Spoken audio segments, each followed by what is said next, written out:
반갑습니다. 쉽지만 깊이가 있는 영어, 제임스의 펀치 영어입니다. 오늘은 전치사에 대해서 한번 살펴보도록 하겠습니다. 전치사는 영어에서 굉장히 중요한 품사 중에 또 하나입니다. 전치사는 영어의 꽃이라고도 이야기합니다. 그만큼 영어에 있어서 정말 핵심적인 내용을 담고 있는 품사이기도 합니다. 자, 오늘은 전치사가 문법적으로 어떤 의미를 가지고 있고 어떤 종류를 가지고 있는지에 대해서 한번 살펴보도록 하겠습니다. 자, 그러면 우선 전치사의 영어적 표현을 한번 보겠습니다. 전치사는 프리포지션이라고 얘기합니다. 그러면 이 프리가 뭐냐면요. 앞이라는 뜻이에요. 그 다음에 포지션이라는 뜻은 위치라는 뜻을 가지고 있습니다. 그러면 프리포지션의 의미는 뭐냐? 앞에 위치하는 말을 얘기합니다. 그러면 이게 한자로 하게 되면 어떻게 돼요? 네, 앞, 전자, 위치할, 치. 그래서 전치사라는 말이 나오게 됩니다. 이제 전치사의 뜻은 알겠죠? 그러면 이제 앞에 오는 말이라는 뜻인데요. 도대체 어떤 단어 앞에 오느냐 이게 문제겠죠? 바로 명사 앞에 오는 말을 얘기합니다.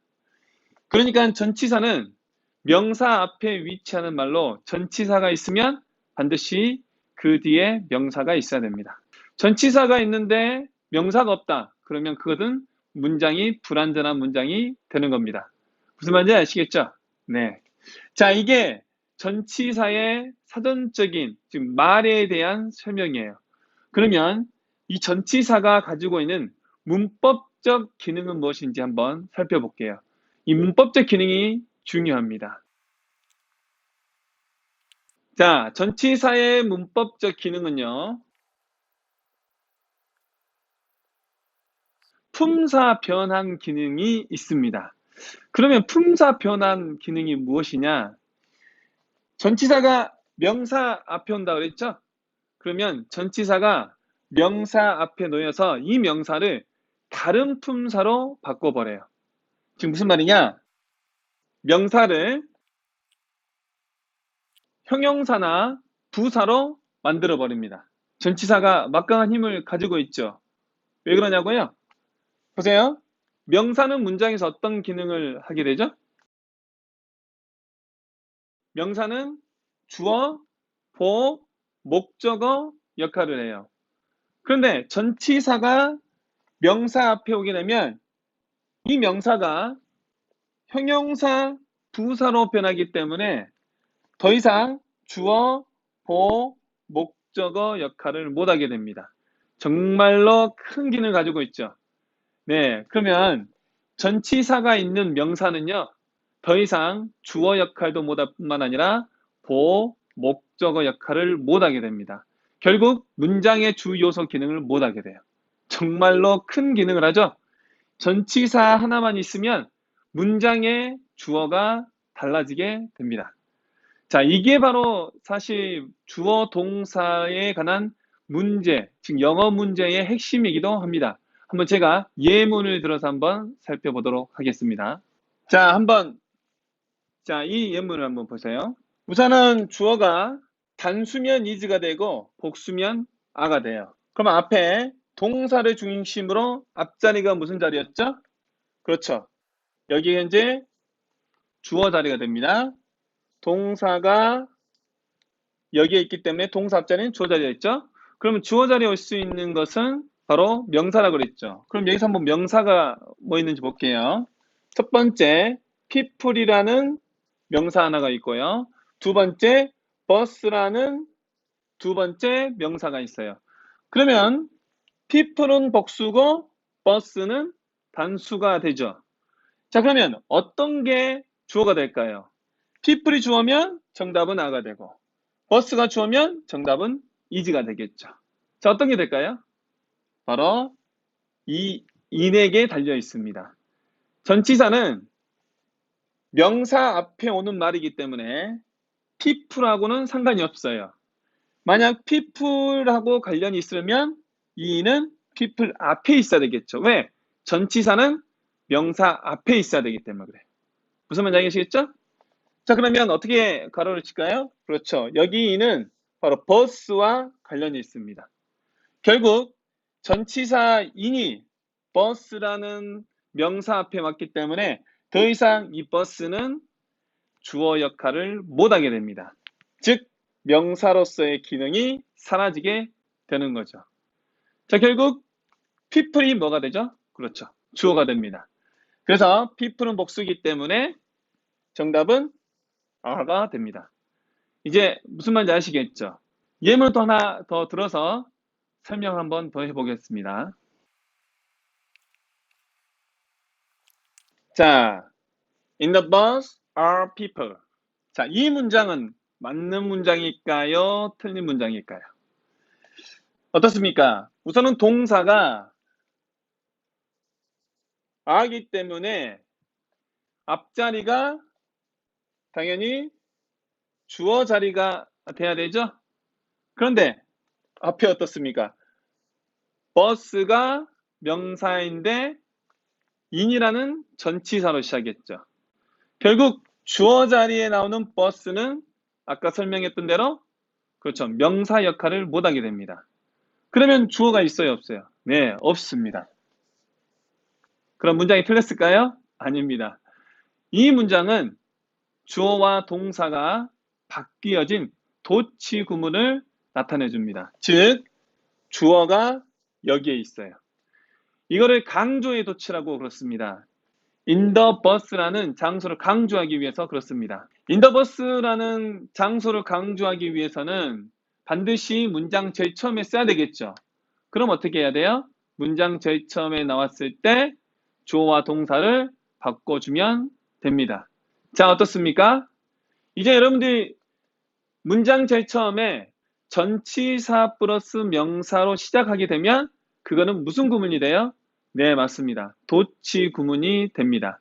그거는 앞에 시작했던 전치사 플러스 명사를 강조하기 위해서 저자가 처음에 쓴 것뿐입니다. 무슨 말인지 아시겠죠? 네. 어떻습니까? 명사가 제 기능을 못하게 만드는 이 전치사의 문법적 기능. 정말 막강하죠? 자, 그러면 전치사가 언제 형용사의 역할을 하고 언제 부사의 역할을 하는지 예문을 통해서 살펴보도록 하겠습니다.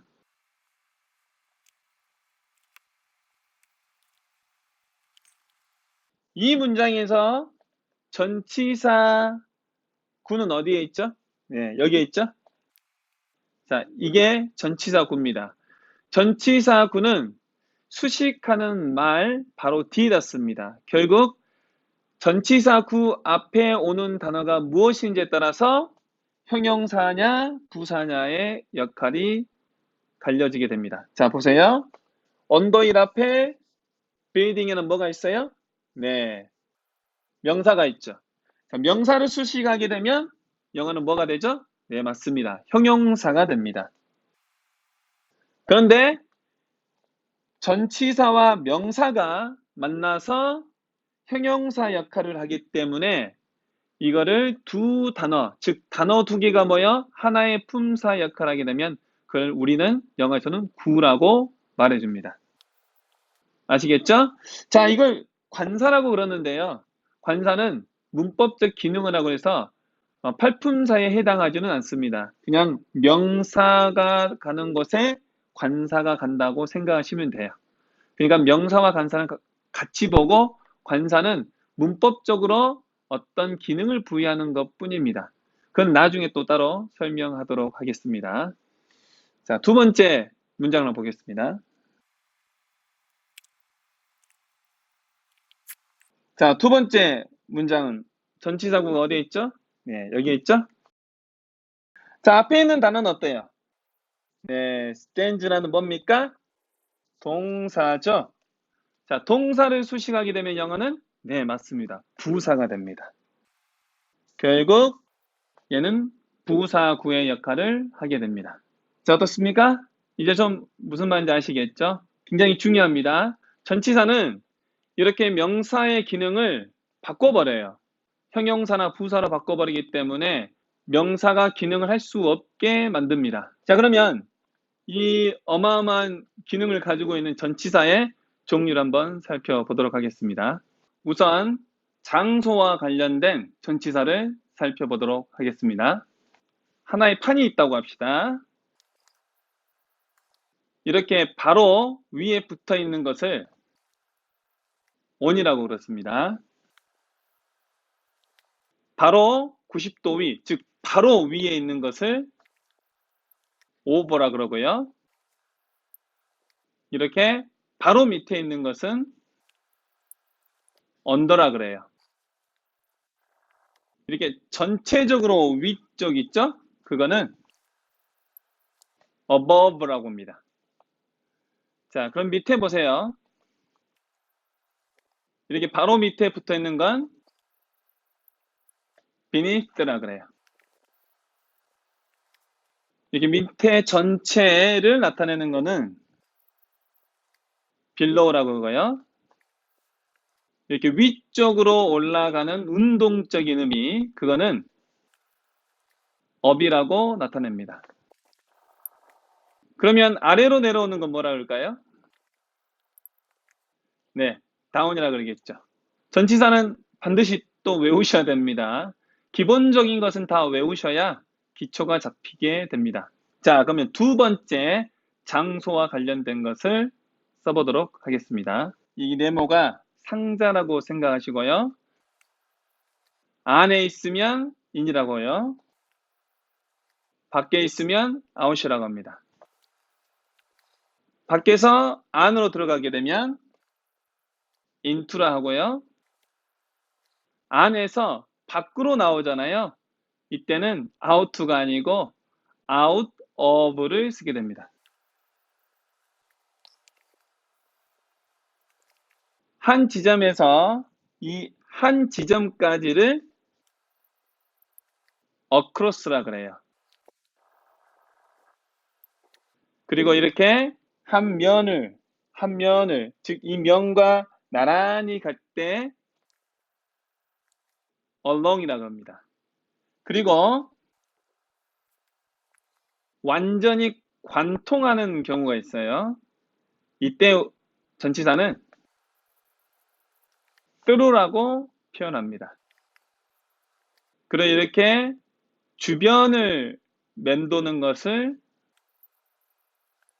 around라고 그렇습니다.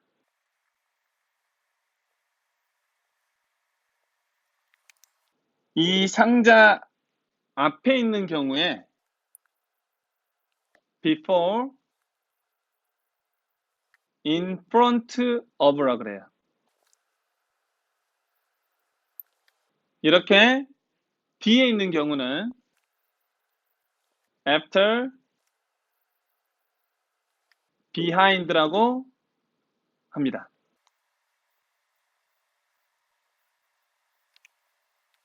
그리고 두 개 사이에 있는 경우를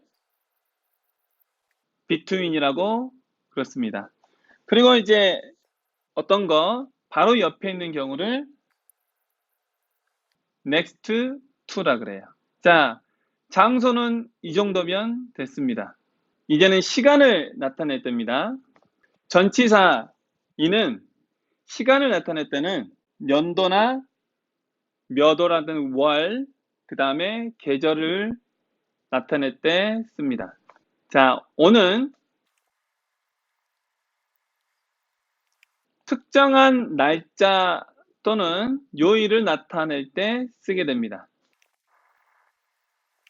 at은 시각을 나타낼 때 써요. 즉 몇 시, 몇 분을 나타낼 때 at을 쓰게 됩니다. 자, for는 기간을 나타내는데요. 특별히 for 다음에는 숫자 기간을 나타낼 때 쓰게 됩니다. 기간을 나타내는 단어 중에 during이라는 단어도 있거든요.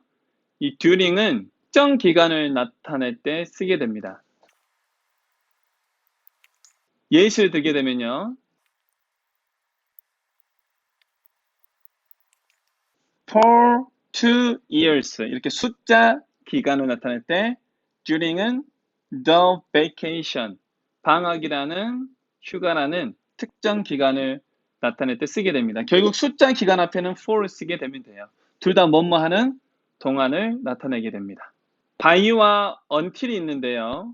by와 until은 뭐뭐까지의 의미를 가지고 있는데 두 개의 의미는 좀 달라요. by는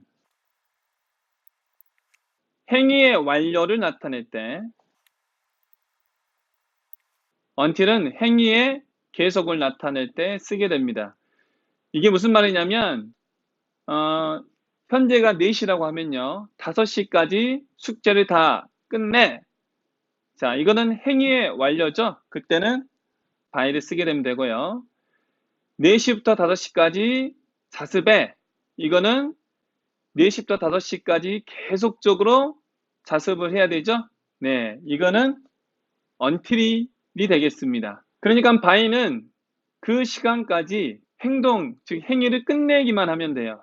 하지만 until은 지속적으로 그 행위를 해야 됩니다. 자, 이외에 많은 전치사들이 또 있어요.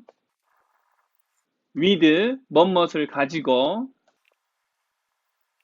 of는 굉장히 많은 의미를 가지고 있죠.